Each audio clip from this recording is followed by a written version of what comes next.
153 सूबा कुमोन theorem chief minister सरुक Yadav पांगथोखरे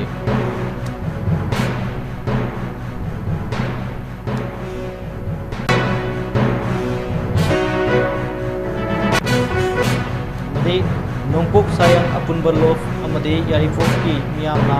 Thoubal SP की खुथांगदा चीफ मिनिस्टर दा मेमोरेंडम पिसिनख्रे मखा ताबा खुंजंग चंसिलगनि हायरे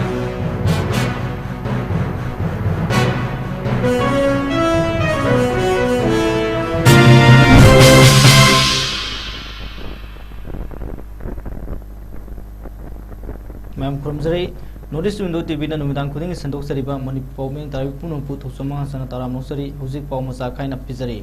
महाराष्ट्र नरसिंहन लेखिदबगी चाम 63 सूबा कुमोन थोरम चीफ मिनिस्टर सरुक यादव पांगथोखरे ngasi Manipur state archaeology department सिंधुना कंगलादा पांगथोखिबा महाराष्ट्र नरसिंहन लेखिदबगी चाम 63 सूबा कुमोन थोरम गमरी लेना चीफ मिनिस्टर ना मखा ताना फोंदोखिबदा सही तरेत खुंताकपा थोखरबा मतुंग महाराष्ट्र नरसिंहन कसार चतुना ब्रिटिश का यामना डिप्लोमेटिक ओइबा मवंगदा पुंदुना मतेंग लौरगा आवासिंग तथोखि वखल लौसिंग लैबा थौना फरबा लुसिंगबा असिगी लेखिदबगी कुमोन लाखपग इरोइनना लमदम असिदा हानगुम इंग तप्पा हंजिलकपा ओइरसनु हाइबा वाफम थमकी थरम अदुदा आर्ट एंड कल्चर मिनिस्टर कैश लोकेन महाराष्ट्र नरसिंह मेमोरियल कमिटी की vice president R K. Dhiren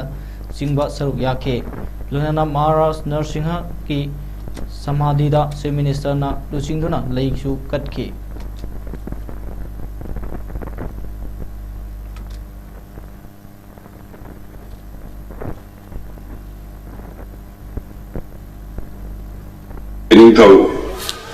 Narasimha महाराज मतमदुगी सही तरह ताक पाइना कोई खंगनगिबा अवाना खुदुम चंदा मतमदुगी मणिपुर की इंखा तमनबा ये कसार हाइगबा ताई कसार सतना तोहान मखन की ताइबा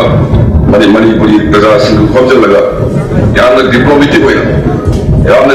होइना ब्रिटिश की मतेंग नोरगा दुबा मणिपुर लेवी सेनना मणिपुर की कायना लेब मणिपुर की आवास तांथोगा लेहौरी मणिपुर से सेमंबा मैनिंग थवनी मागी लेगिदब नुमित अना इसोर थोनीजरगा मणिपुर से मागी आत्मादुना शांति लेबगुम इंगना खद सेनेदर लेरंबा कंफ्लिक्ट मैम से लोसलकांदा अनौबा कंफ्लिक्ट लेतबा पीसफुल एटमोस्फियर लेबा मणिपुर अमा ओइरसनो वाइना इसोर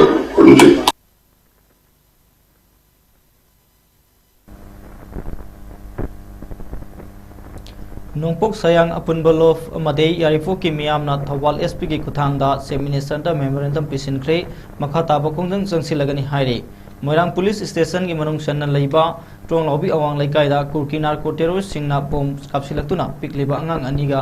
सिरगा ममाबुना तमथिना सोहनखिबा अमदि मखा ताबा इहौदा सीआरपीएफ ना नोंमै कापतुना मिसम महूम सिहनखिबगे थौदोक अदुबु यानिंगदब फोंदोलदुना यारीपो के मियामना मणिपुर की चीफ मिनिस्टर दा मेमोरेंडम पिसिनबा चटपदा पुलिस ना थतुना सलनखिते एसपी थौबाल की खुथांगदा मेमोरेंडम पिसिनख्रे मखा ताबा खोंजंग सिंह लेप्तना संगसिनखिगनी अमदि चेनरिबा सीआरपीएफ यूनिट अदु सस्पेंड तौदुना मणिपुरदगी लौथोखिगदबनी हाइनसु फोंदोरकले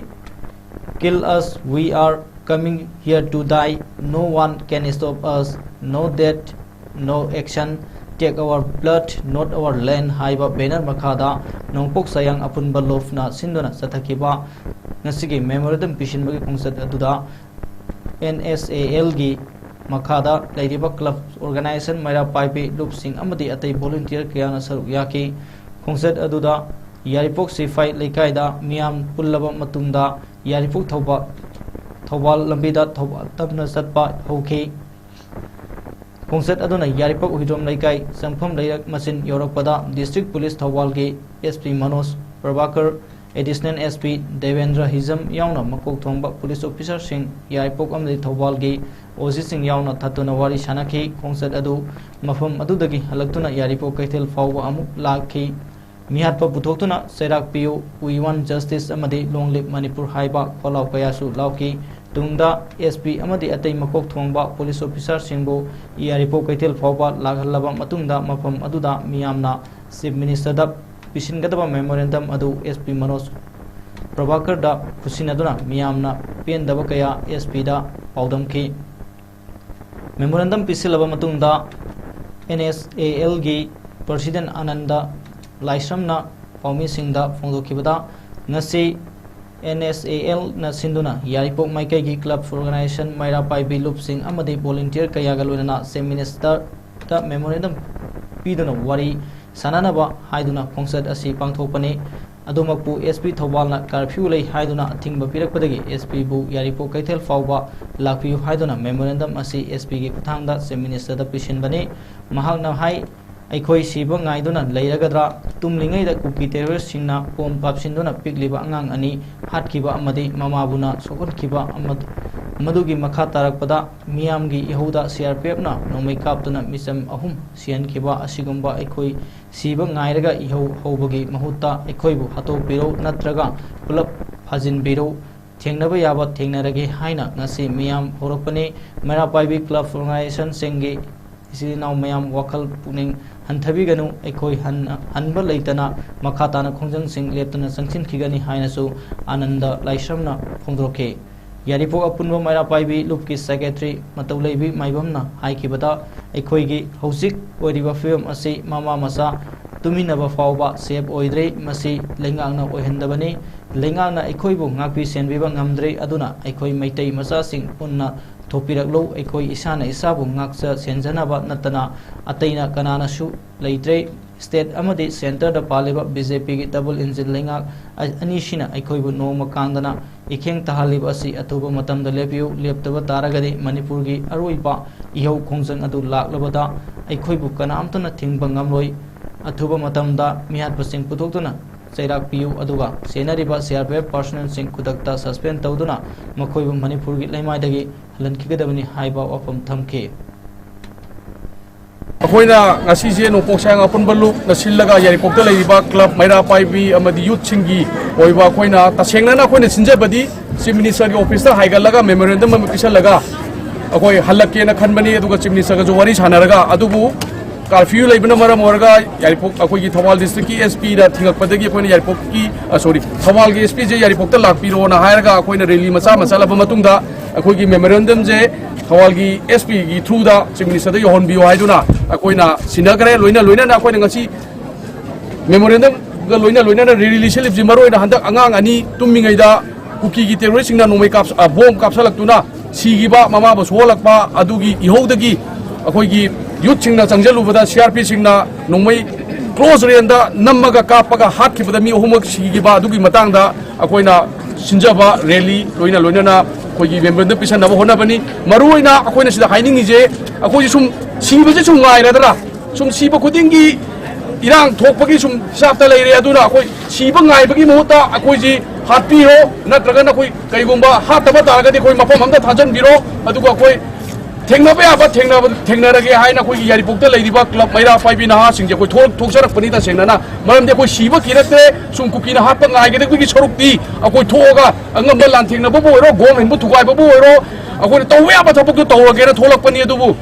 कर्फ्यू लेबना पुलिस की कनो मैम हेनबदगी अखोइ हाइबा थवक थोरमदुगी अखोइ पांथोकपा ngamjौद्रे अदुना अखोइना मेमोरेंडम पिसनगरे अदुबु अखोइगी चिलाउ सिंग मैरा पाइबी सिंग अखोइ थौना हालोजी अखोइ खोंजंगजी मिहात सिंजे पुथोक्ट्री फावबा अदुगा गवर्नमेंट लोइना लोइना सेंट्रल गवर्नमेंट ना अथु मतमदा एक्शन लौबिरक्तुना इरांग अजी फजना सोप तौनबो होनद्रबा कुकी की टेररिस्ट सिंग अजी NRC तौरगा मपानदा तक्थोक्ट्री बोक्ति अखोइ इरांग असी हलुइसे हाबिदु मै मियामांगदा थमजगे इमाजिंग माइकैदेगे मेरा पाइबीजिंग माइकैदेगे हाइजेनिंगिजे अखोइगी ऑनरेबल CM नौना होजिक CM ओइना खनबिरबा ऑनरेबल CM खेमसान मिंगोन हंगचरे मंगोन दा खोइना अप्रोच तौजनिंगिजे यम नौना अखोइ CM ओइना फम पाइबिरबनिना होजिक खुदक्ता याम अथुबा मतमदा रेंज याम नकना कापथरगा मैतै मसाजिंग अखोइ प्रोटेस्टर्सिंग हाटपिरिबा CRPF की पर्सनल CRPF की टीम अदुम खुदक्ता सस्पेंड तौबुदुना मणिपुर की चलन बिगिबा अखोइ पामजैसे अनि सुबदा ममा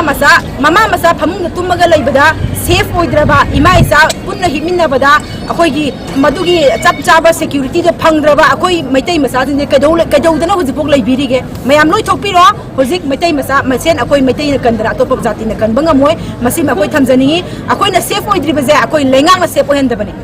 मणिपुर की बीजेपी लेंगांगना मणिपुर की प्रजा जिंग सेबु हेंदबनी अदुना अखोइना ngasi अखोइना तुंगदु लेताना लेबा फंगद्रिबा इखेंग मथंग मथंग तारकलिबा इगी इरेचा जिंग मथंग मथंग मांगधरइबा सिदरइबा मयेंग ताथरइबा मणिपुर की बीजेपी सरकार ना अमदी सेंटर की बीजेपी सरकार ना लेंगाक अनी सिना सरकार अनी सिना डबल इंजिन सरकार सिना अखोइबु मांगना बसिल्ले हाइबसि प्रजा मयाम दमदी मीडिया खुथांग थमजरी मसी खुदक लेपियु नत्रगदी मणिपुर की अरुइबा खोंफम मदो लागलगदी मखोय कनामतना मणिपुर की अरोइबा खोंफम लागदी मयाम मसी मतंग नोट तौबियु मणिपुर की अरोइबा खोंफम मदो लागलगदी कनामतना अखोइबु थिंगबंग अमोय मणिपुर की इहौ अरोइबा इहौ लागत्रिङैदा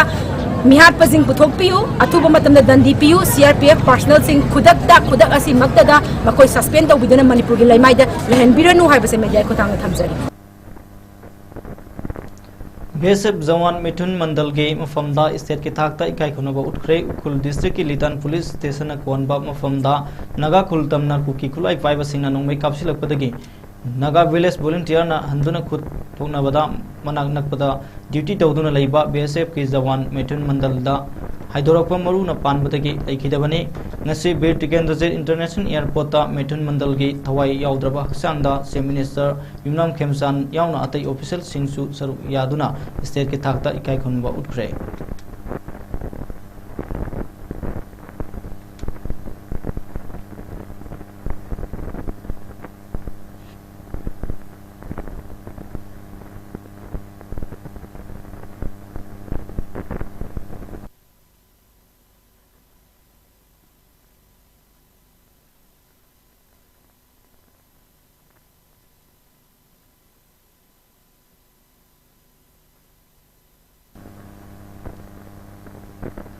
अकामपा रिलीफ कैंप तो लेरिबा आईडीपी सिंह दमक नोमदा संगदबा याद्रबा सिंह मतिक साना फंगनबिनबा चीफ मिनिस्टर दा मेमोरेंडम अमा पिसिनख्रे अकामपा relief camp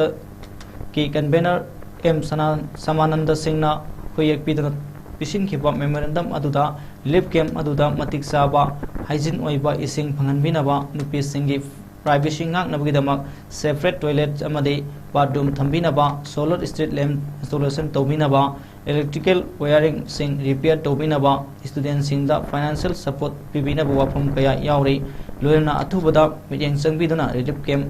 asida leiriba idp singi award pa yengsinbinaba wafam memorandum asida palli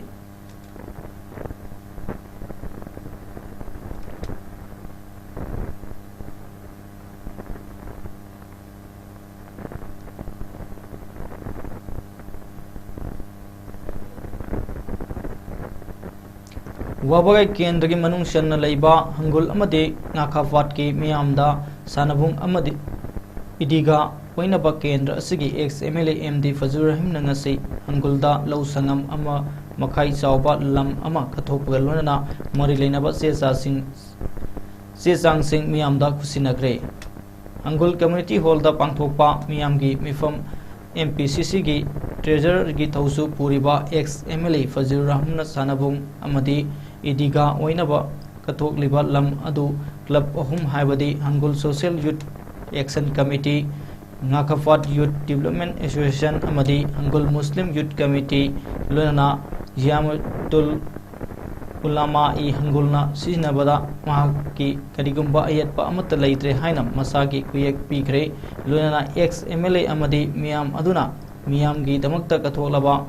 lump अदुदा department की ओइ मिहुत याउना एक्स एमएलए अमदी मियामना सतुना लम ओनबगी थबकसु सथकी लम कथोकपा अदुगा मरी लेनबा वारोल पिरदना फजलुर रहीमना हाई लमदम असिगी तुंगी युमबिरन ओइरकदौरिबा नहारोल सिंबु मसा मऊ फना थमनबा अमदी साना खोनबा द मालेम की थाकता champion ओइरकपा ngamnaba pandamda sanabung ama semgatke लोना मियामना इतकी नमा सोनफम इदिगा अमसु थमगे हाइबा वाखलोंदा मफम असि मतम कयागी ममांदगी लम असि लौरबनी ngasi खुलगी मियामदा खुसिनबा ngamba असि मपुना थौजानबिबनी लम असि club अहुम अमदी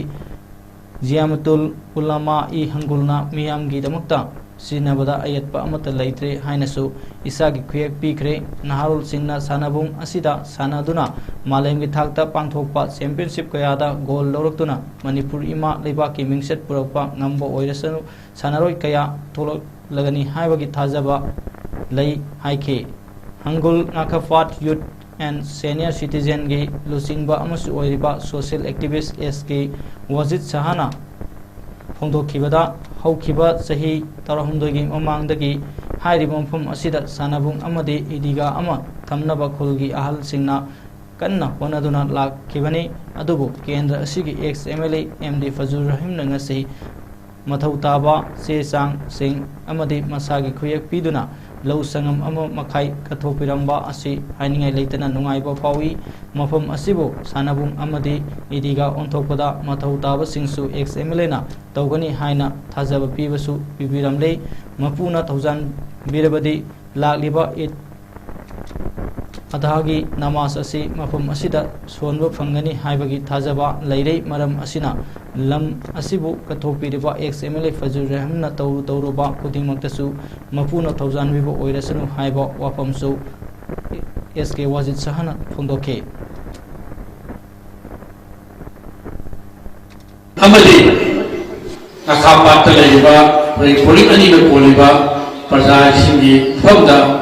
aina matam kuinani mamangdagi laiduna labjul leirapa lau samam amaga lokhai aita aduna hariba lau sentoro hariba mafam asi hariba pullasigi politik asli leiba praja punamaki asi haiba lumit asli gidi aina ham praja gidi bakta adi tunda lakaduriba hawrakaduriba cha inausi tungi jumpile ko gidoba kadam haron sin amadi bagi hari mafam ani asi dawla khayamna haibada kharana asya tamani digawa ko kharana philoi ba hariga adomena asi degi ai sinajare dunai diba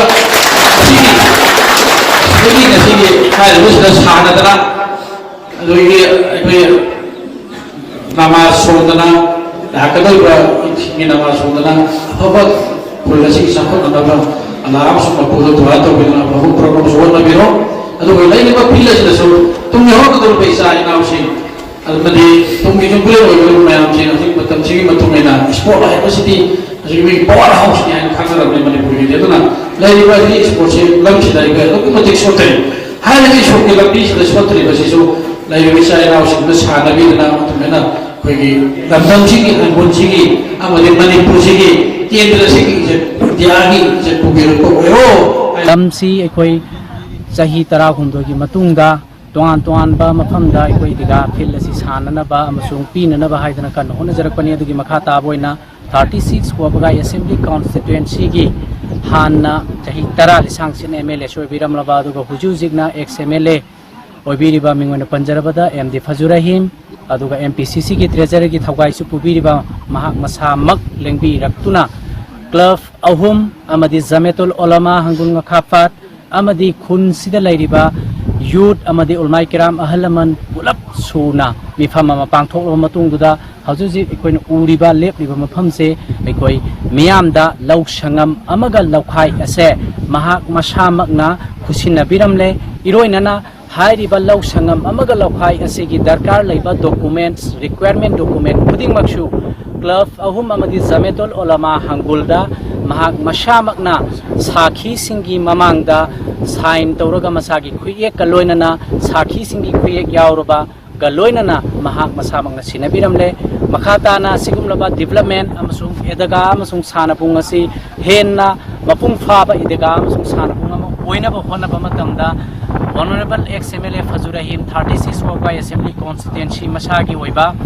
ekoi tawbiyaba pibiyaba mating su pangani habagi assure du miyam mamangda amadi club ahum Zametul Ulama da thambirami haingai litana nungaijai asigumlaba chahi kayagi matungdagi yamna wana khorangna idiga gi awaba leiramba sanabung leitabagi lei awaba leiramba singado koghan biduna praja miyamda asigumlaba idiga idul adha chahi sida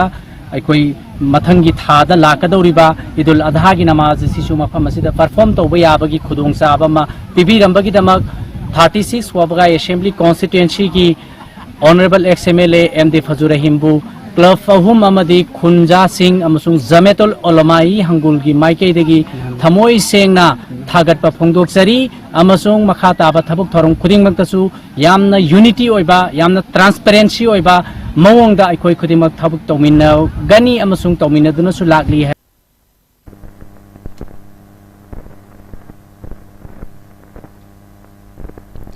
हौखिबा था असि तांग तरुक अमदि तरेट की लोनबा अहिंगदा बोम काउसिलकपदा angang ani lekhidaba amadi thodok adubu pendaba phongdoktuna khongjang changsinkhibada servepna nongmai kapthorakpada lekhidra mioi ahum ki thawaina lairamlenda ingna sikna leirunaba thobal apun balop tamna sinduna ngarang numidang mioi lising kaya saru yaduna thobal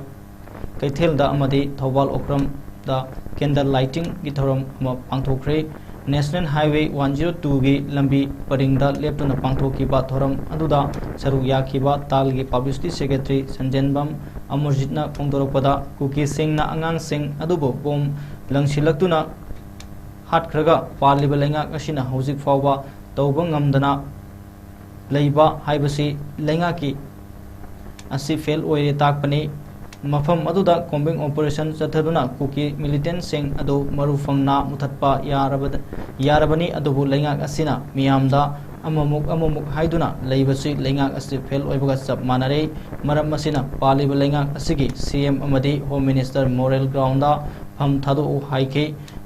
mahakna makha tana hai thodok ama thokpaga NIA da sinare NIA da sinare haribasi ngaktabang ngamde NIA da sinagadauba oirabadi Manipur da leiriba state force sing asai mathau tauba ngamdre takpani mathau leitraba mathau pangthokpa ngamdraba oirabadi state force sing se muthat piraga NIA gi office ama oina sauna hangbiro haina pendabo phongdokhe Susanpur da Kuki Singh na Central Force ki gari kaw mana singba hingsa gi thong kaya sathabrabasu karisu taudraga maitaina pendabadagi khongjang sangsinbadadi miyamda onchindana nongmai kapsinbagu gi thong asai matam suppada tawduna lakli misam miyamda nongmai kapnabagi order asi center lengakna pibra pirambat oirabadi center lengakna maitai asi loisinaba aronba thorang ama taurabra haibasi hangdaba ngamloi film asi yoraba phawbada Manipur da leiriba MLA singna saukri kolaga leiba haibasi yamna ikai ningai ni ruling opposition haiba amata leite MLA sing asi amata oina punsinduna Manipur ima leibak asi amukta kaminasi maduda seso singna kari thodang logadabano lojage hainasu amurjitna makhata ke amaromda thobal okram da su talgim eng makhada okram youth club na sinduna candle lighting gi thoram pangthoke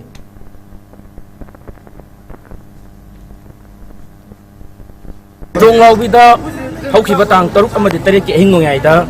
Kuki Singna bom attack torokpada leikhidraba dugumba nungsiraba jani amadi hoduk adubu pendabadagi yau hobada CRPF singna nomai kapthorokpada leikhidraba dugumba irei cha sing dugi thawaina lairamlend ingna chingna leiru nabagidamang asi thawala pumbaluk tal sinduna aikoi ngasi si candle lightning gi program ama ko ingna chingna ko pangthok sabani aikoi na makha ta janingi badi tang taruk ka tarik ki hingongaida dugumba Kuki Singna ahingda micham angang sing adubu minung simata yawda bom attack torokna hatkaga hojik pawba paliba lengak asina kari mata tawba ngamdaba sa lengak asi totally fail ore habada masina taklabani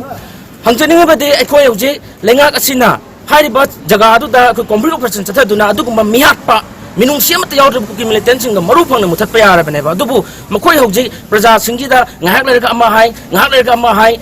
tawduna na thaiduna irang se thainaba tawriba masa paliba government sa totally fail ore maramaduna chief minister ma home minister moral ground resign to pham thui haba sa thawal phumuluk tal ge makai degi akoi han ba point neba ani subada akoi yamna ngai ba sa thodok ama hek thokpaga NID sinare thodok ma thokpaga NID sinare nu tadi Manipur da leriba state force sing ma thok sikari no ba thodok khudmak NID sinaga da boy raga de Manipur da leriba state force je muthat piro Manipur da NIA gi officer na chauna hangbiro haidana akoi simasu haijaninge ba aduga makha tarak padana garigum irang thokka matamda Chusampur da thogana Kuki Singh aduna central force ni gari kawba gari mathak takaba akhoi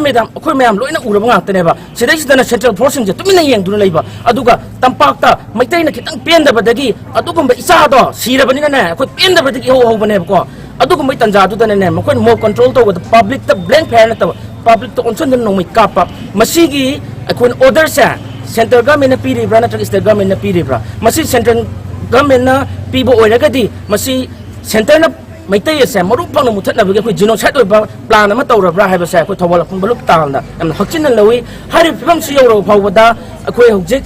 state government gi MLA singsina chokri ko laga mama laiba pu yon thoktuna lei haiba sa yamna ikai ningai ni makha tarakpada opposition haiba leite ruling haiba leite leiba MLA सिंसे पुन्ना पुंजनबिरो अदुगा अखोगी Manipur इमा लेबाक से तुंगी युमोंग खल्लगा अमुक्तंग कनसी अदुगा हाइरिबा मखोइना कनबदुदा अखोई सिओसो सिंगना करी तौजौ हाइबनो अखोइना पांगबा मतेंगसु पांगजगे दुना अमुक्तंग इमा लेबाक किदि अखोइ पुन्ना थबक तौमिनसे हाइबसे थवाल मुलुक तालगे माइकेदि खुनि सिंजरे ngasi asi thawal punbaluk ka kusam nazaraga ekoi lekai gi su thawal ukram oaisina kon mafam da su nahan amamba hingi khudong cha loduna kuki terroristna bom thajin dana hat ki isa ani aduga siapem na kapthorokna pan ki ba islinau sing digi mafam da ngasi si kena lighting tawuna ikai khunga ba du Youth Development Union Club Wangoi ga Wangoi apunba maira paibi ga punna kusamnaraga sinduna Wangoi kaithelda tonglobi thodo adu yaning daba phongdotuna wakan mifam sathakre wakan mifam aduda Wangoi khulgi kabui frup ki ima event sing maitei fangal frup ki ima event sing potpham phambi ima event sing yauna punna saruk yake wakan mifam aduda misam hatpa yaning de Central Force lotho misam hatpa senaba CRPF battalion ki mathakta Judiciary Inquiry Tawadabani Manipur State Police Mathau Tohalo Misam Harpa Yaning Day Shu Ladiba Kuki Laloba Singh Kulai Pairaga Kocha Satanba Taunimba Tauda Tauba Ase Kudakta Tingadabani Suda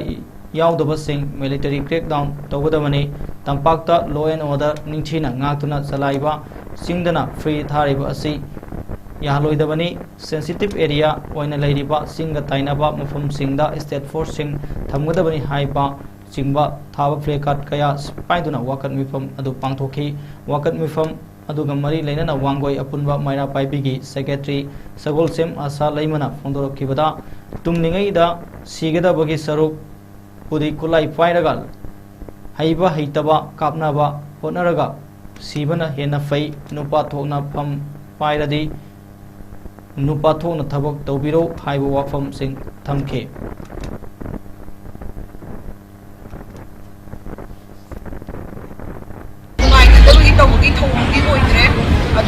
terrorism lamchina eco terrorism ko thora awakanta state government laina hamdana nabu sana nabu to base karibka action lokadana to base masi to piranu sam praja puna ma khangda banate loina ma khanginga tani adom na kari to biwa ya state na kari to boy ya have se loina khanginga tani to boy ya wa khudima boy ma to daba ma khai tumina leiraga tawrakhini mi wonda pithoaga mi wonda sinathoaga mi wonda sinathokare aduda hai kare NIA the big area aduda big area hai bi bagi mohta tawba yaba Indian constitution book the yauriba law so sumintagi Manipur gi state sidadi angang gaina parikha da pekha exam gi mark phangdabagi damakta paraga thanabagi damakta igi brainus adugi donda chana dari na khangle atopa mafam dadi Jammu Kashmir hairo aduda migi mafam da combing operation ga tawkiba do thamoi pe na tawkiba adumaina tawbudo akhoi Manipur bikraba Manipur sida tawbo kari kai jingda nongbai pairaga yala chaliba singje khangdaba nate masi fajana jackson kaino to combing operation tawraga masi lokthokpa matam oire lokthokdaba kari gino maram hujikti hangani kadabagi lokthoktrino na sunglaw lokthokdabagi mawong tawrise micham praja akhoi sida lairise Manipur da lairiba akhoi sida lairiba singje yam usidabagi thawni pham paibi ni painam ni na taina pham hujikti lairam ni na akhoi hairakani dum taina bi haina su sawrak pasnya ya roi CM moiro paibi riba mayam to thongla isa gi paire post isana tawba ya ba thabak sindi tawbadobani tumina pham kon lairaga atopa bida tawjarani na pithokpado madu tawbiranu madu thawong to matung tana tawra pataragadi miyam na hairaka toise akhoi da khulai sinaro akhoi su kapna ba do haigira hainoira akhoi su kapna ba tare akhoi su mi meyum da kapsama do akhoi su haina ba yengna ba tawraga tawba tare akhoi su paina tare mi na kapaga tumi ngai da siga do sarupudi akhoi su pahauraga kapauraga akhoi su sina na ba honaraga ngamna na ba akhoi tawjarage aduna nupa thokna pham pairadi nupa thokpa thabak tawbiro atatai oina ngange mayam sina ima Maira baby mayam ngange haina su saubiraganu mi da puthore haina su saubiraganu yamna ka hena ma thabak tawbagi tabagi tabatani aduga nungai taba thongdok to thoi haibagi tamakta mi cham prajana nungai taba phongdok gi tamka thomjal lubada akhoi gi ꯑꯩꯈꯣꯏꯒꯤ military ꯑꯦꯗ ꯄꯤꯅꯕꯒꯤꯗꯃꯛꯇ ꯂꯩꯔꯤꯕ ꯐꯣꯔꯁꯁꯤꯡꯁꯤꯅ ꯑꯣꯟꯁꯤꯜꯂꯒ common ꯑꯃꯠꯇ ꯃꯣꯏꯒꯤ ꯃꯈꯨꯠꯇ common ꯄꯥꯏꯍꯟꯕꯤꯔꯤꯁꯦ ꯀꯔꯤꯒꯤꯅꯣ ꯃꯁꯤ ꯌꯥꯝꯅ ꯅꯤꯌꯣꯝ ꯆꯨꯝꯗꯦ ꯑꯩꯈꯣꯏꯁꯨ ꯈꯪꯉꯤ ꯃꯣꯏꯅ ꯀꯌꯥꯃꯨꯛ ꯌꯥꯝꯅ ꯇꯧꯕ ꯌꯥꯏ ꯀꯌꯥꯃꯨꯛ ꯌꯥꯝꯅ ꯇꯧꯕ ꯌꯥꯗꯦ ꯀꯔꯝꯕ ꯍꯦꯟꯕ ꯊꯕꯛ ꯄꯥꯏꯈꯠꯄ ꯌꯥꯏ ꯌꯥꯗꯦ ꯁꯤ ꯂꯣꯏꯅ ꯈꯪꯅꯔꯤ ꯉꯥꯛꯇꯅꯤ ꯃꯣꯏꯅ ꯍꯦꯛꯇ ꯀꯅꯥꯝꯇꯒꯤ ꯑꯣꯔꯗꯔ ꯌꯥꯎꯗꯅ ꯍꯦꯛꯇ ꯅꯣꯡꯃꯩ ꯑꯣꯟꯁꯤꯜꯂꯒ ꯀꯥꯞꯄꯛꯀꯗꯧꯕ ꯅꯠꯇꯦ ꯀꯔꯤꯒꯨꯝꯕ ꯅꯨꯡꯉꯥꯏꯇꯅ ꯐꯣꯡꯗꯣꯛꯑꯒ ꯄꯦꯟꯗꯕꯗꯣ ꯈꯣꯜꯂꯥꯎ ꯂꯥꯎꯔꯤꯕꯗꯣ ꯑꯣꯟꯁꯤꯜꯂꯒ ꯑꯩꯈꯣꯏꯗ ꯅꯣꯡꯃꯩ ꯀꯥꯞꯁꯤꯜꯂꯛꯄ ꯃꯁꯤꯒꯤ ꯊꯧꯑꯣꯡꯁꯦ ꯃꯁꯤꯅ ꯑꯍꯥꯟꯕꯁꯨ ꯅꯠꯇꯦ ꯃꯇꯨꯡ ꯇꯥꯅ ꯃꯁꯤꯒꯨꯝꯕꯁꯦ ꯊꯣꯛꯂꯛ ꯇꯥꯔꯒꯗꯤ ꯍꯣꯏ ꯑꯩꯈꯣꯏꯁꯨ ꯅꯣꯡꯃꯩꯃ ꯃꯣꯏꯅ ꯄꯤꯗ꯭ꯔꯒ ꯑꯩꯈꯣꯏꯒꯣꯝꯗꯒꯤ ꯑꯩꯈꯣꯏꯒꯤ ꯁꯤꯗꯒꯤꯗꯤ ꯏꯆꯥ ꯏꯁꯨꯗꯒꯤ ꯂꯩꯖꯔꯝꯕ ꯈꯣꯠꯂꯝꯕ ꯂꯩꯕ ꯈꯣꯠꯄ ꯂꯣꯏꯅꯃꯛ ꯈꯣꯝꯒꯠꯈ꯭ꯔꯦ ꯃꯤꯒꯤꯗꯅ ꯈꯣꯝꯒꯠꯇꯦ ꯑꯗꯨꯒ ꯑꯐꯕ ꯁꯣꯐꯤꯁꯇꯤꯀꯦꯇꯦꯗ ꯋꯦꯄꯟ ꯃꯌꯥꯝꯗꯨꯅ ꯀꯔꯥꯏ ꯆꯠꯈ꯭ꯔꯦ ꯅꯣꯡꯃꯇ ꯐꯥꯕꯁꯨ ꯎꯗꯦ ꯑꯩꯈꯣꯏꯁꯨ ꯈꯪꯉꯤꯕꯅꯤ ꯃꯁꯤꯁꯤꯡꯁꯦ ꯑꯗꯨꯅ ꯁꯤꯒꯨꯝꯕ ꯊꯧꯑꯣꯡꯁꯦ ꯇꯣꯛꯄꯤꯔꯣ ꯃꯁꯤ ꯇꯧꯕ ꯇꯥꯔꯒꯗꯤꯅꯦ ꯂꯩꯔꯤꯕ ꯂꯩꯉꯥꯛꯁꯤꯁꯨ ꯂꯩꯕꯤꯔꯅꯨ ꯀꯔꯤꯝꯇ ꯀꯥꯟꯅꯗ꯭ꯔꯦ ꯑꯗꯨꯝ ꯍꯥꯏꯖꯒꯦ ꯉꯝꯃꯣꯏꯗꯕ ꯑꯣꯏꯇꯥꯔꯗꯤ ꯍꯟꯗꯣꯛꯄꯤꯌꯣ ꯑꯗꯨꯒ ꯂꯥꯁꯇꯗꯤ ꯄ꯭ꯔꯖꯥ ꯄꯨꯝꯅꯃꯛꯅ ꯇꯥꯔꯛꯇꯣꯔꯤꯕ ꯔꯤꯖꯣꯂꯨꯁꯟꯁꯦ ꯀꯔꯤꯝꯇ ꯅꯠꯇꯦ ꯀꯨꯏꯔꯣꯏ ꯃꯇꯝ ꯑꯃ ꯁꯣꯏꯗꯅꯗꯤ ꯂꯥꯛꯀꯅꯤ ꯃꯗꯔ ꯑꯦꯒ꯭ꯔꯤꯃꯦꯟ ꯍꯟꯗꯣꯛꯄꯤꯔꯣ ꯍꯥꯏꯕ ꯋꯥꯐꯝꯁꯦ ꯅꯠꯇꯅ ꯀꯔꯤꯒꯨꯝꯕ ꯁꯣꯂꯨꯁꯟ ꯑꯃꯐꯥꯎ ꯇꯥꯔꯣꯏ ꯀꯥꯟꯅꯔꯣꯏ ꯑꯗꯨꯅ ꯇꯧꯒꯗꯕ ꯊꯧꯗꯥꯡ ꯇꯧꯕꯤꯌꯨ ꯃꯁꯤ ꯈꯛꯇꯅꯤ ꯑꯩꯈꯣꯏꯅ ꯍꯥꯏꯖꯗꯧꯔꯤꯁꯦ ꯑꯗꯨꯅ ꯂꯩꯔꯤꯕ ꯏꯆꯥ ꯏꯁꯨ ꯇꯨꯡꯒꯤ ꯖꯦꯅꯦꯔꯦꯁꯟꯁꯦ ꯌꯥꯝꯅ ꯊꯃꯣꯏ ꯁꯣꯛꯄ ꯊꯧꯗꯣꯛ ꯑꯃꯒꯤ ꯃꯅꯨꯡ ꯆꯟꯅ ꯊꯥ ꯑꯁꯤꯒꯤ ꯇꯥꯡ 6 ꯑꯃꯁꯨꯡ 8 ꯀꯤ ꯂꯣꯅꯕ ꯑꯍꯤꯡꯗ ꯕꯤꯁꯅꯨꯄꯨꯔ ꯗꯤꯁꯇ꯭ꯔꯤꯛꯀꯤ ꯇꯣꯡꯂꯥꯎꯕꯤ ꯑꯋꯥꯡ ꯂꯩꯀꯥꯏꯗ ꯀꯨꯀꯤ ꯅꯥꯔꯀꯣ ꯇꯦꯔꯣꯔꯤꯁꯁꯤꯡꯅ ꯕꯣꯝ ꯀꯥꯞꯁꯤꯜꯂꯛꯇꯨꯅ ꯄꯤꯛꯂꯤꯕ ꯑꯉꯥꯡ ꯑꯅꯤ ꯍꯥꯠꯈꯤꯕ ꯑꯃꯗꯤ ꯃꯗꯨꯒꯤ ꯃꯈꯥ ꯇꯥꯔꯛꯄ ꯈꯣꯡꯖꯪꯗ CRPFꯅ ꯀꯥꯞꯂꯛꯄ ꯅꯣꯡꯃꯩ ꯃꯔꯨꯅ ꯄꯥꯟꯗꯨꯅ ꯂꯩꯈꯤꯗꯕ ꯊꯧꯗꯣꯛ ꯑꯗꯨꯕꯨ ꯄꯦꯟꯗꯕ ꯐꯣꯡꯗꯣꯛꯂꯗꯨꯅ ꯉꯁꯤ ꯍꯩꯔꯣꯛ ꯑꯄꯨꯟꯕ ꯃꯩꯔꯥ ꯄꯥꯏꯕꯤꯅ ꯁꯤꯟꯗꯨꯅ ꯊꯧꯕꯥꯜ ꯗꯤꯁꯇ꯭ꯔꯤꯛꯀꯤ ꯍꯩꯔꯣꯛ ꯄꯥꯇꯨ ꯕꯖꯥꯔꯗ ꯃꯤꯌꯥꯝꯅ ꯋꯥꯀꯠ ꯃꯤꯐꯝ ꯆꯠꯊꯈ꯭ꯔꯦ ꯉꯁꯤꯒꯤ ꯋꯥꯀꯠ ꯃꯤꯐꯝ ꯑꯗꯨꯒ ꯃꯔꯤ ꯂꯩꯅꯅ ꯍꯩꯔꯣꯛ ꯑꯄꯨꯟꯕ ꯃꯩꯔꯥ ꯄꯥꯏꯕꯤꯒꯤ ꯑꯦꯗꯚꯥꯏꯖꯔꯤ ꯀꯨꯟꯗꯣꯡꯕꯝ ꯎꯡꯕꯤ ꯒꯨꯅꯃꯅꯤ ꯂꯩꯃꯅ ꯐꯣꯡꯗꯣꯛꯈꯤꯕꯗ ꯍꯧꯖꯤꯛ ꯀꯨꯀꯤꯁꯤꯡꯅ ꯃꯩꯇꯩꯗ ꯅꯣꯡꯃꯩ ꯀꯥꯞꯅꯤꯡꯕ ꯃꯇꯝꯗ ꯀꯥꯞꯄ ꯍꯥꯠꯅꯤꯡꯕ ꯃꯇꯝꯗ ꯍꯥꯠꯄ ꯑꯁꯤ ꯄꯥꯜꯂꯤꯕ ꯁꯔꯀꯥꯔ ꯑꯁꯤꯅ ꯁꯣꯜꯕ ꯇꯧꯕ ꯉꯝꯗ꯭ꯔꯒꯗꯤ ꯁꯔꯀꯥꯔ ꯂꯩꯕꯒꯤ ꯑꯥꯔꯊ ꯂꯩꯇꯦ ꯍꯥꯏꯈꯤ ꯍꯟꯗꯛꯇ ꯄꯤꯛꯂꯤꯕ ꯑꯉꯥꯡ ꯑꯅꯤꯕꯨ ꯃꯤꯅꯨꯡꯁꯤ ꯂꯩꯇꯅ ꯀꯨꯀꯤꯁꯤꯡꯅ ꯍꯥꯠꯈꯤꯕ ꯑꯁꯤꯃꯛ ꯌꯥꯝꯅ ꯊꯃꯣꯏ ꯁꯣꯛꯅ ꯅꯨꯡꯉꯥꯏꯖꯗꯦ ꯍꯥꯏꯈꯤ ꯊꯧꯗꯣꯛ ꯑꯁꯤꯃꯛ ꯌꯥꯝꯅ ꯊꯨꯕ ꯃꯇꯝꯗ ꯁꯣꯜꯕ ꯇꯧꯕ ꯉꯝꯗ꯭ꯔꯒꯗꯤ ꯃꯅꯤꯄꯨꯔꯒꯤ ꯆꯤꯐ ꯃꯤꯅꯤꯁꯇꯔ ꯋꯥꯏ ꯈꯦꯝꯆꯥꯟ ꯐꯝ ꯊꯥꯗꯣꯛꯄꯤꯌꯨ ꯍꯥꯏꯈꯤ ꯒꯨꯅꯃꯅꯤꯅ ꯃꯈꯥ ꯇꯥꯅ ꯐꯣꯡꯗꯣꯛꯈꯤꯕꯗ CMꯅ ꯍꯧꯖꯤꯛ ꯀꯥꯡꯄꯣꯛꯄꯤ ꯆꯪꯕ ꯌꯥꯔꯦ ꯍꯥꯏꯗꯨꯅ ꯁꯦꯀ꯭ꯌꯨꯔꯤꯇꯤ 1,000 ꯄꯨꯔꯒ ꯆꯠꯄ ꯑꯗꯨꯒ ꯃꯩꯇꯩ ꯄ꯭ꯔꯖꯥ ꯑꯩꯈꯣꯏꯕꯨꯅ ꯀꯤꯗꯨꯅ ꯆꯠꯇꯕꯅꯤ ꯍꯥꯏꯕ ꯌꯥꯝꯅ ꯂꯥꯏꯕꯛ ꯊꯤꯕꯅꯤ ꯍꯥꯏꯈꯤꯕꯒ ꯂꯣꯏꯅꯅ ꯅꯊꯧꯅꯥ ꯂꯩꯔꯒꯗꯤ ꯁꯦꯀ꯭ꯌꯨꯔꯤꯇꯤ ꯌꯥꯎꯗꯅ ꯑꯃꯨꯛꯇꯪ ꯀꯥꯡꯄꯣꯛꯄꯤ ꯆꯠꯂꯣ ꯃꯣꯔꯦ ꯑꯃꯗꯤ ꯆꯨꯔꯆꯥꯟꯄꯨꯔ ꯆꯠꯂꯣ ꯍꯥꯏꯈꯤ ꯀꯔꯤꯒꯤ ꯃꯩꯇꯩꯗ ꯑꯗꯨꯛ ꯌꯥꯝꯅ ꯇꯣꯔꯆꯔ ꯇꯧꯔꯤꯕꯅꯣ ꯍꯥꯏꯅ ꯍꯪꯈꯤ ꯍꯧꯈꯤꯕ 2019ꯒꯤ ꯃꯦ 3ꯗꯒꯤ ꯉꯁꯤ ꯃꯩꯇꯩ ꯑꯩꯈꯣꯏꯕꯨ ꯑꯣꯜꯂꯛꯂꯤꯕ ꯑꯁꯤ ꯌꯥꯝꯅ ꯄꯦꯟꯗꯦ ꯍꯥꯏꯈꯤ ꯀꯔꯤꯒꯨꯝꯕ ꯁꯣꯜꯕ ꯇꯧꯕ ꯉꯝꯗ꯭ꯔꯒꯗꯤ ꯑꯉꯥꯡ ꯑꯅꯤ ꯁꯤꯈ꯭ꯔꯤꯕ ꯑꯃꯗꯤ ꯃꯤꯑꯣꯏ 3 ꯍꯥꯠꯈ꯭ꯔꯤꯕ ꯑꯁꯤꯒꯤ ꯇꯦꯛꯆꯥꯛ ꯄꯨꯝꯅꯃꯛ ꯁꯔꯀꯥꯔꯅ ꯄꯨꯒꯗꯕꯅꯤ ꯍꯥꯏꯈꯤ ꯀꯔꯤꯒꯨꯝꯕ ꯃꯤꯍꯥꯠꯄꯁꯤꯡ ꯑꯊꯨꯕꯗ ꯄꯨꯊꯣꯛꯇ꯭ꯔꯒꯗꯤ ꯍꯩꯔꯣꯛꯀꯤ ꯄ꯭ꯔꯖꯥꯁꯤꯡꯅ ꯃꯅꯤꯄꯨꯔꯒꯤ ꯄ꯭ꯔꯖꯥ ꯄꯨꯝꯅꯃꯛꯀ ꯈꯨꯠꯁꯝꯅꯔꯒ ꯑꯀꯟꯕ ꯈꯣꯡꯖꯪꯁꯨ ꯆꯪꯁꯤꯜꯂꯛꯂꯒꯅꯤ ꯍꯥꯏꯅ ꯑꯀꯟꯕ ꯋꯥꯐꯝꯁꯤꯡ ꯊꯝꯈꯤ ꯉꯁꯤꯒꯤ ꯋꯥꯀꯠ ꯃꯤꯐꯝ ꯑꯗꯨꯗ ꯑꯉꯥꯡꯒꯤ ꯄꯨꯟꯁꯤ ꯀꯟꯕꯤꯌꯨ ꯃꯤꯁꯝ ꯍꯥꯠꯄ ꯗꯟꯗꯤ ꯄꯤꯌꯨ ꯃꯅꯤꯄꯨꯔꯗꯒꯤ ꯀꯨꯀꯤ ꯇꯦꯔꯣꯔꯤꯁ ꯃꯨꯊꯠꯂꯨ ꯅꯨꯄꯤ ꯑꯉꯥꯡ ꯄꯨꯟꯁꯤ ꯉꯥꯛ ꯁꯦꯟꯕ ꯉꯝꯗꯕ ꯒꯣꯔꯃꯦꯟ ꯂꯩꯔꯕꯒꯤ ꯃꯊꯧ ꯇꯥꯗꯦ ꯃꯤꯌꯥꯝꯒꯤ ꯄꯨꯟꯁꯤ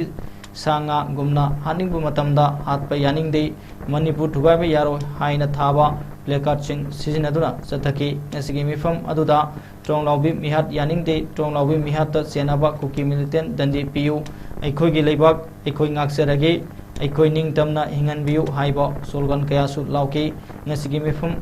ꯑꯗꯨꯗ ꯄꯤꯛꯂꯤꯕ ꯑꯉꯥꯡ ꯀꯌꯥꯁꯨ ꯊꯣꯔꯛꯇꯨꯅ ꯑꯉꯥꯡꯒꯤ ꯄꯨꯟꯁꯤ ꯀꯟꯕꯤꯌꯨ ꯑꯉꯥꯡ ꯍꯥꯠꯄ ꯗꯟꯗꯤ ꯄꯤꯌꯨ ꯍꯥꯏꯅꯁꯨ ꯂꯥꯎꯈꯤ ꯍꯩꯔꯣꯛꯀꯤ ꯃꯤꯑꯣꯏ ꯀꯌꯥ ꯃꯔꯨꯝꯅ ꯁꯔꯨꯛ ꯌꯥꯈꯤꯕ ꯋꯥꯀꯠ ꯃꯤꯐꯝ ꯑꯗꯨ ꯂꯣꯏꯔꯕ ꯃꯇꯨꯡꯗ ꯅꯨꯃꯤꯗꯥꯡꯗ ꯍꯩꯔꯣꯛ ꯀꯩꯊꯦꯜꯗ ꯀꯦꯟꯗꯜ ꯀꯠꯇꯨꯅ ꯂꯩꯈꯤꯗ꯭ꯔꯕꯁꯤꯡꯅ ꯊꯋꯥꯏ ꯏꯪꯅ ꯆꯤꯛꯅ ꯃꯄꯨꯒꯤ ꯂꯩꯀꯣꯜꯗ ꯂꯩꯔꯨꯅꯕ ꯍꯥꯏꯗꯨꯅ ꯊꯧꯅꯤꯈꯤ ꯉꯁꯤꯒꯤ ꯋꯥꯀꯠ ꯃꯤꯐꯝ ꯑꯗꯨꯗ ꯍꯩꯔꯣꯛ ꯑꯄꯨꯟꯕ ꯀ꯭ꯂꯕꯀꯤ ꯊꯧꯃꯤ ꯀꯌꯥꯁꯨ ꯁꯔꯨꯛ ꯌꯥꯈꯤ ꯍꯥꯏꯔꯦ ꯑꯩꯈꯣꯏꯒꯤ ꯀꯨꯀꯤꯁꯤꯡꯅ ꯃꯩꯇꯩꯗ ꯀꯥꯞꯅꯤꯡꯕ ꯃꯇꯝꯗ ꯀꯥꯞꯄ ꯍꯥꯠꯅꯤꯡꯕ ꯃꯇꯝꯗ ꯍꯥꯠꯄꯁꯦ ꯑꯩꯈꯣꯏꯒꯤ ꯍꯧꯖꯤꯛ ꯄꯥꯜꯂꯤꯕ ꯁꯔꯀꯥꯔ ꯑꯁꯤꯅ ꯃꯁꯤ ꯁꯣꯜꯕ ꯇꯧꯕ ꯉꯝꯗ꯭ꯔꯒꯗꯤ ꯁꯔꯀꯥꯔ ꯂꯩꯕꯒꯤ ꯑꯥꯔꯊ ꯂꯩꯇꯦ ꯁꯔꯀꯥꯔ ꯂꯩꯕꯒꯤ ꯑꯥꯔꯊ ꯍꯧꯖꯤꯛ ꯚꯦꯂꯨ ꯂꯩꯇꯦ ꯑꯗꯨꯅ ꯌꯥꯝꯅ ꯑꯊꯨꯕ ꯃꯇꯝꯗ ꯑꯁꯤꯒꯨꯝꯕ ꯑꯩꯈꯣꯏꯒꯤ ꯀꯨꯀꯤꯅ ꯆꯠꯊꯔꯤꯕ ꯑꯦꯇꯦꯛ ꯑꯁꯦ ꯁꯣꯜꯕ ꯇꯧꯕ ꯉꯝꯗ꯭ꯔꯒꯗꯤ ꯃꯅꯤꯄꯨꯔꯒꯤ ꯐꯝ ꯄꯥꯏꯕꯤꯔꯤꯕ ꯑꯩꯈꯣꯏꯒꯤ ꯇꯥꯃꯣ ꯍꯥꯏꯖꯕ ꯇꯥꯔꯦ ꯈꯦꯝꯆꯥꯟ ꯐꯝ ꯊꯥꯗꯣꯛꯄꯤꯌꯣ ꯃꯍꯥꯛꯅ ꯀꯥꯡꯄꯣꯛꯄꯤ ꯆꯪꯕ ꯌꯥꯔꯦ ꯍꯥꯏꯗꯅ ꯁꯦꯀ꯭ꯌꯨꯔꯤꯇꯤ 1,000 ꯄꯨꯔꯒ ꯆꯠꯄ ꯑꯗꯨꯒ ꯃꯩꯇꯩꯕꯨꯅ ꯑꯩꯈꯣꯏꯅ ꯀꯤꯕꯒꯤ ꯆꯠꯄ ꯉꯝꯗꯕꯅꯤ ꯑꯗꯨꯝ ꯍꯥꯏꯕ ꯅꯊꯧꯅꯥ ꯂꯩꯔꯒꯗꯤ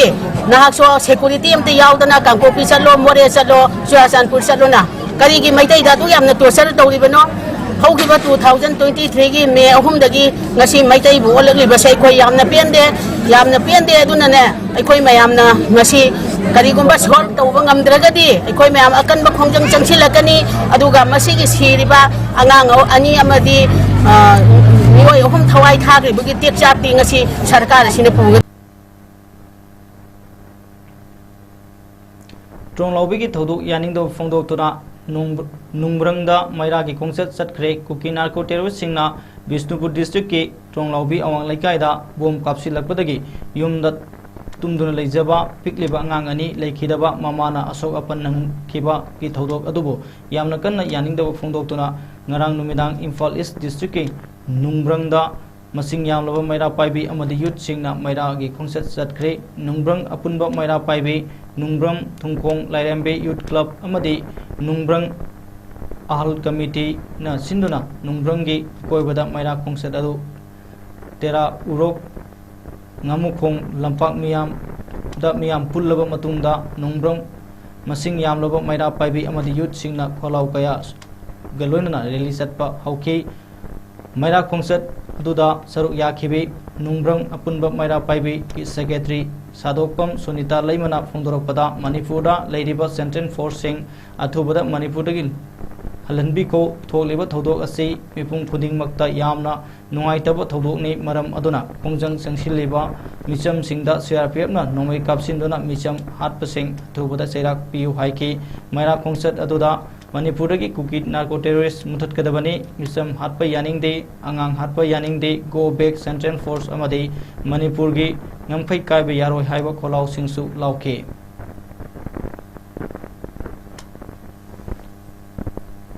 थौदोकते सबेंदा थोखिबा अखोइगी तोरोंग लावी खुंदा इचम समना लेजबा मिचम प्रजा सिंह कुकी सिंहना एटेक तौरपदगी लेखिदबा अंगांग अनि अदुदगी खोइसाउनरबा प्रजा सिंहना CRPF दा चंगझलुबा मतमदा CRPF सिंहना कापिरपदगी लेखिदबा मिचम सिंह अदुगा अदुदा कयाम मिचम कयाम सोक अपन नंगदना ngasi laikanadana leiriba खुदिंगमक सिंहदुगी नुंगाइतबा फुंदोकबा ओइना ngasi नोंब्रंगी प्रजा Singh अपुनबा maira paibi ahan committee aduga club aduga nongban khungi authority khuding mana ngasi maira gi rally ama sesaraga nungai taba phungdok chabani aduna akoi gi manipur da leiriba central forcing je athoba matam da manipur da gi thoan bigo aduduga kuki narco terrorist sing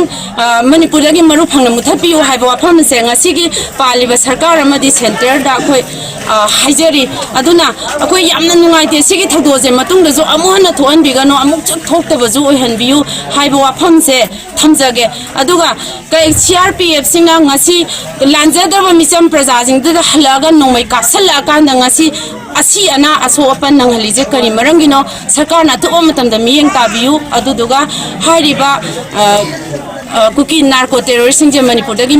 maru pakna muthapiyo haibo afamse nongbrang apunba maira paibi amadi club ahan committee aduga khulasida leiriba authority khuteng mangna haijari sarkar da sigi wafamje thamjari narco terrorist muthapiyo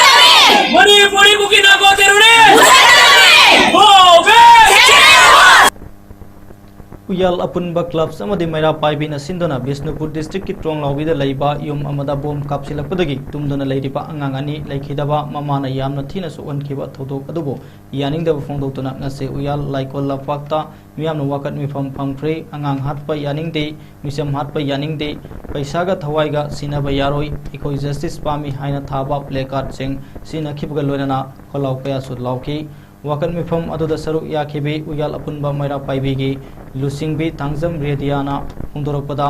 Tronglaubi da yum amada bom kapsinduna tumduna leiriba pikleba thawai anibo hatpiba aduda thawong asibo yaningdaba phongdoktuna khongjang sangsinbada CRPF na yamna minungsi leitana miyamda nongmai kapsiltuna mioi ahum sikhiba aduga kaya amana sokan khiba thawong adubo uyal apunba clubs amadi maira paibina akanba mongda kandem tawi haiki thodok asigi matangda ngasi fawba langla langjin amta putoktana tuminna leishinba asi thamoi shokna nungaite thong ase war sarkarna maitai singbo loisinaba aronba agenda ama tawrabra haina chingnadaba ngamde lamdam asigi lengak nasu ngasi fawba tuminna leisinba asi pende thawai ga paisa ga sinabi yaroi haike ꯑꯁꯤꯒ ꯂꯣꯏꯅ ꯑꯩꯈꯣꯏꯅ ꯀꯩꯁꯨ ꯂꯩꯇꯕ ꯄꯤꯛꯂꯤꯕ ꯑꯉꯥꯡ ꯑꯃꯗꯤ ꯊꯋꯥꯏꯁꯤꯡꯕꯨ ꯄꯩꯁꯥꯅ ꯃꯍꯨꯠ ꯁꯤꯟꯕ ꯌꯥꯒꯅꯤ ꯍꯥꯏꯗꯨꯅ ꯉꯁꯤꯒꯤ ꯏꯟꯗꯤꯌꯥ ꯁꯔꯀꯥꯔ ꯑꯃꯗꯤ ꯇꯨꯃꯤꯟꯅ ꯃꯅꯥ ꯄꯪꯕ ꯑꯃꯒꯨꯝꯅ ꯂꯩꯔꯤꯕ ꯃꯅꯤꯄꯨꯔ ꯁꯔꯀꯥꯔꯁꯤꯡꯅ ꯄ꯭ꯔꯖꯥ ꯑꯩꯈꯣꯏꯕꯨ ꯀꯩꯁꯨ ꯂꯩꯇꯅ ꯈꯟꯕ ꯃꯈꯣꯏꯒꯤꯗꯤ ꯃꯆꯥ ꯂꯩꯇꯕ꯭ꯔꯥ ꯃꯈꯣꯏꯒꯤ ꯃꯆꯥꯁꯤꯡꯗꯨꯁꯨ ꯄꯨꯊꯣꯔꯛꯑꯣ ꯉꯁꯤ ꯃꯤꯅꯨꯡꯁꯤ ꯂꯩꯇꯅ ꯏꯆꯥ ꯑꯃꯒꯤ ꯃꯤꯅꯨꯡꯁꯤ ꯀꯩꯅꯣ ꯈꯪꯗꯅ ꯃꯈꯣꯏꯅ ꯃꯤꯍꯥꯠ ꯊꯤꯅ ꯍꯥꯠꯂꯤꯕ ꯁꯤꯒꯨꯝꯅ ꯍꯥꯠꯂꯒ ꯄ꯭ꯔꯖꯥ ꯑꯩꯈꯣꯏ ꯈꯥꯏꯅꯔꯒ ꯅꯈꯣꯏꯒꯤꯗꯃꯛꯇ ꯑꯩꯈꯣꯏꯁꯨ ꯂꯨꯄꯥ ꯂꯥꯛ ꯀꯨꯟ ꯑꯣꯏꯔꯁꯨ ꯑꯩꯈꯣꯏ ꯄꯤꯕꯤꯔꯒꯦ ꯍꯥꯏꯕꯁꯦ ꯑꯩꯈꯣꯏ ꯉꯁꯤ ꯃꯩꯔꯥ ꯄꯥꯏꯕꯤ ꯑꯄꯨꯟꯕ ꯑꯃꯗꯤ ꯀ꯭ꯂꯕꯅ ꯑꯩꯈꯣꯏ ꯃꯌꯥꯝ ꯁꯔꯀꯥꯔ ꯃꯅꯥ ꯄꯪꯉꯒ ꯂꯩꯔꯕ ꯁꯔꯀꯥꯔ ꯑꯃꯗꯤ ꯏꯟꯗꯤꯌꯥ ꯁꯔꯀꯥꯔꯗ ꯑꯩꯈꯣꯏꯅ ꯍꯥꯏꯖꯔꯤ ꯑꯗꯨꯒ ꯆꯍꯤ 3 ꯁꯨꯖꯜꯂꯕ ꯂꯥꯟ ꯑꯁꯤꯕꯨ ꯂꯣꯏꯁꯟꯗꯅ ꯃꯩꯇꯩ ꯃꯆꯥ ꯑꯩꯈꯣꯏꯕꯨ ꯅꯣꯡꯃꯒꯤ ꯑꯃꯃꯝ ꯑꯅꯤ ꯍꯥꯜꯂꯒ ꯃꯩꯇꯩ ꯑꯩꯈꯣꯏꯕꯨ ꯃꯨꯠꯅꯕ ꯍꯣꯠꯅꯔꯒꯦ ꯍꯥꯏꯕ꯭ꯔꯥ ꯉꯁꯤꯗꯤ ꯑꯩꯈꯣꯏꯁꯨ ꯇꯨꯃꯤꯟꯅ ꯂꯩꯕ ꯉꯝꯃꯛꯇ꯭ꯔꯦ ꯏꯈꯨꯠꯇ ꯈꯨꯠꯂꯥꯏ ꯄꯤꯕꯤꯔꯣ ꯑꯩꯈꯣꯏ ꯉꯝꯅꯕ ꯂꯥꯟꯊꯦꯡꯅꯖꯔꯒꯦ ꯇꯨꯃꯤꯟꯅ ꯂꯩꯕꯤꯕ ꯃꯅꯥ ꯄꯪꯂꯕ ꯁꯔꯀꯥꯔꯗ ꯑꯩꯈꯣꯏ ꯉꯁꯤ ꯇꯥꯅꯅꯕꯒꯤꯗꯃꯛꯇ ꯄꯪꯂꯕ ꯅꯥꯗꯣ ꯑꯃꯨꯛꯇꯪꯗꯤ ꯍꯥꯡꯗꯣꯛꯄꯤꯗꯨꯅ ꯇꯥꯕꯤꯌꯨ ꯍꯥꯏꯕꯁꯦ ꯉꯁꯤ ꯎꯌꯥꯟ ꯃꯩꯔꯥ ꯄꯥꯏꯕꯤ ꯑꯄꯨꯟꯕ ꯀ꯭ꯂꯕ ꯑꯃꯗꯤ ꯑꯄꯨꯟꯕꯅ ꯁꯔꯀꯥꯔꯒꯤ ꯃꯥꯏꯀꯩꯗ ꯑꯃꯗꯤ ꯏꯟꯗꯤꯌꯥ ꯁꯔꯀꯥꯔꯒꯤ ꯃꯥꯏꯀꯩꯗ ꯍꯟꯅ ꯍꯥꯏꯖꯔꯤ ꯑꯗꯨꯒ ꯑꯉꯥꯡ ꯍꯥꯠꯄ ꯑꯩꯈꯣꯏ ꯇꯁꯦꯡꯅ ꯌꯥꯅꯤꯡꯗꯦ ꯃꯤꯍꯥꯠ ꯊꯤꯅ ꯑꯁꯨꯛ ꯊꯤꯅ ꯍꯥꯠꯄ ꯉꯁꯤ ꯐꯥꯎꯕ ꯇꯨꯃꯤꯟꯅ ꯂꯩꯕ ꯃꯤ ꯍꯥꯠꯂꯒ ꯄꯩꯁꯥꯅ ꯌꯥꯒꯅꯤ ꯍꯥꯏꯕ ꯋꯥꯔꯤꯁꯤꯡ ꯑꯁꯦ ꯊꯝꯕꯤꯒꯅꯨ ꯍꯥꯏꯕꯁꯦ ꯑꯩꯈꯣꯏ ꯏꯟꯗꯤꯌꯥ ꯁꯔꯀꯥꯔꯗ ꯑꯃꯗꯤ ꯃꯅꯤꯄꯨꯔ ꯁꯔꯀꯥꯔꯗ ꯍꯥꯏꯖꯔꯤ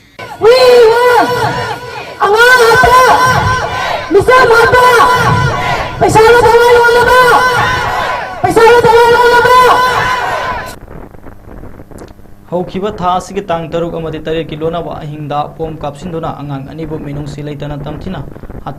ꯍꯥꯠꯄꯤꯈꯤꯕ ꯊꯧꯗꯣꯛ ꯑꯗꯨꯕꯨ ꯄꯣꯏꯔꯧꯄꯥꯠ ꯂꯧꯀꯣꯜ farmers development cooperative society limited ना अकनबा मोंगदा कंडेम तवी हाइना सेक्रेटरी सोसाइटी असिगे सेक्रेटरी खुलेम तुमचौना फोंदोरली वाफम असे ngasi इम्फाल ईस्ट की पोइरोपाट लौकोलदा अंगन पौ उरिबा अदु येंसिनबगल मरी लेनबा वारोलदा पाउमी सिंगदा पीरदुना खुलेम तुमचौना फोंदोरकिबनी महाकना मखाताना हाई थौदोक असे यामना थमोय सोना नुंगाइजदे सेनरिबसिंग अथुबदा फाबीदुना मतिक चाबा चैराक ननबिगदबनी हाइके महाकना मखाताना हाई हौकिबा सही इंग लिसिंग 15 असिदा नोंग कन्ना चुबदगी नोंजु लौरोकी लौपरी लिसिंग 500 रोम सिंगना थुंजिंदुना सिखिबना लौ लोकनखिदबा न लौमी सिंग अवाबा कया मायोकनादुना लैरी मसिना मरम ओइरगा लौमी सिंगना अंगन फौ थाना बलौ उबा हौजरगे वाटर रिसोर्स डिपार्टमेंट की राइट केनेल असिदा इसिंग पीबीयु हाइना लौमी सिंगना हाइजरुबदा याबिरक पगिदमक लौ उबा ngमजबनी लौकोल असिदा होजिक लौ संगम लिसिंग अमगा चहुम रोम अंगन फौ उरी मसि मणिपुर की ओइना क्वाइदगी यामना अंगन फौ उबा लौकोल ओइगनी थाजै ngasiदगी नुमित 10 की ममांगदा फर्टिलाइजर ऑफिसर याउना लौफम असि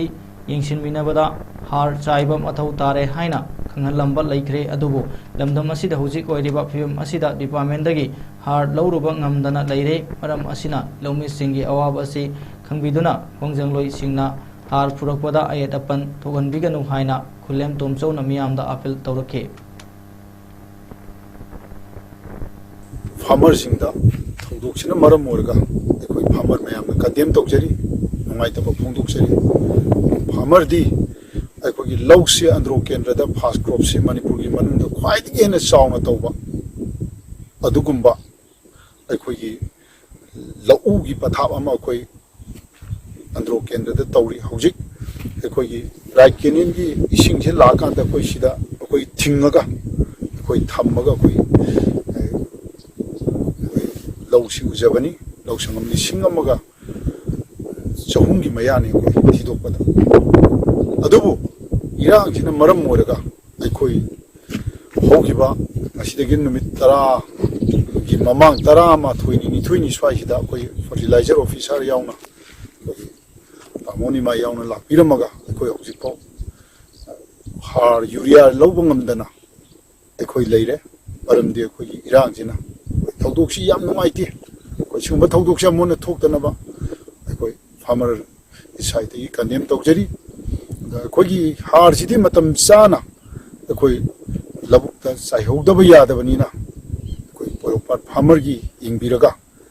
अखोई यूरिया पुरप मतमदा अखोई थोइब इरांगसिना मरम मोरगा खुदोंग थीबा मयामदो अखोई नुंगाइतब फोंदोक्चरी फार्मर की येंगा अखोई अखोइना पुबिर पुजरपा हार से फार्मर की येंगा कोमथोपियोना अखोई पोरोपाट फार्मर डेवलपमेंट कोऑपरेटिव सोसाइटी की माइकैदगी अखोई नोलुपगा लोइना हाइजरी 2024 2025 ꯁꯤ ꯑꯩꯈꯣꯏ ꯅꯣꯡꯅ ꯃꯔꯝ ꯅꯣꯡ ꯌꯥꯝ ꯀꯟꯅ ꯆꯨꯈꯤꯕ ꯏꯁꯤꯡ ꯏꯆꯥꯎ ꯊꯣꯛꯄ ꯃꯔꯝꯅ ꯑꯩꯈꯣꯏ ꯂꯧꯁꯤ ꯂꯣꯛꯈꯤꯗ꯭ꯔꯦ ꯂꯧ ꯂꯣꯛꯇꯕꯗꯒꯤ ꯑꯩꯈꯣꯏ ꯐꯥꯔꯃꯔ ꯃꯌꯥꯝꯁꯤ ꯋꯥꯃꯟꯈꯤꯗꯅ ꯑꯩꯈꯣꯏ ꯐꯥꯁ ꯀ꯭ꯔꯣꯞꯁꯦ ꯑꯩꯈꯣꯏ ꯍꯧꯗꯣꯛꯆꯕꯅꯤ ꯑꯦꯒ꯭ꯔꯤ ꯗꯤꯄꯥꯔꯠꯃꯦꯟ ꯌꯥꯎꯅ ꯐꯝꯃꯤꯟꯅꯔꯒ ꯑꯩꯈꯣꯏ ꯉꯁꯤꯒꯤ ꯑꯩꯈꯣꯏ ꯂꯩꯃꯤꯟꯅꯔꯤꯕ ꯑꯩꯈꯣꯏꯒꯤ ꯁꯣꯁꯥꯏꯇꯤꯒꯤ ꯑꯦꯖꯨꯀꯦꯇꯤꯕ ꯀꯥꯡꯕꯨꯁꯤꯒ ꯂꯣꯏꯅꯅ ꯑꯩꯈꯣꯏ ꯌꯨꯔꯤꯌꯥꯁꯤ ꯑꯝꯇꯪ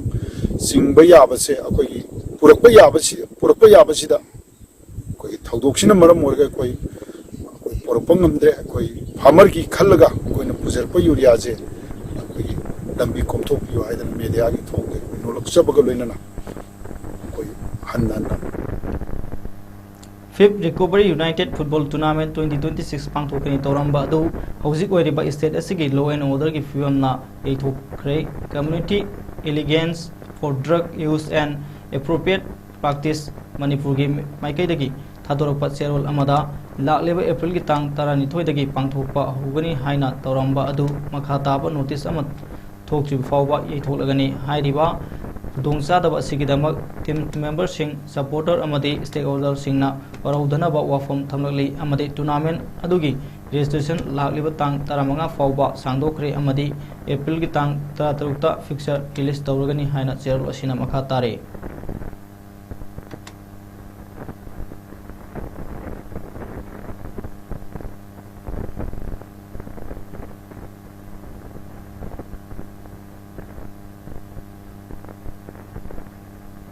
Hauzik losilakpada amuga namaroi pau miyam to tapijare Maharashtra Singat Sabadi Jam Mandaru Suba Minister Sanjana Pangkokre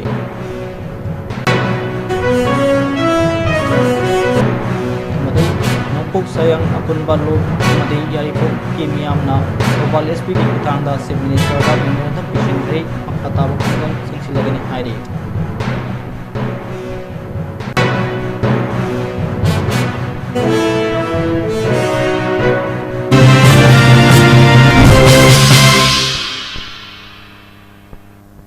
Ngasagidi notice window TV na numitang kuding sandok sari pa manpur pau matang sida loijari miyang tarpun kuno na kuramjari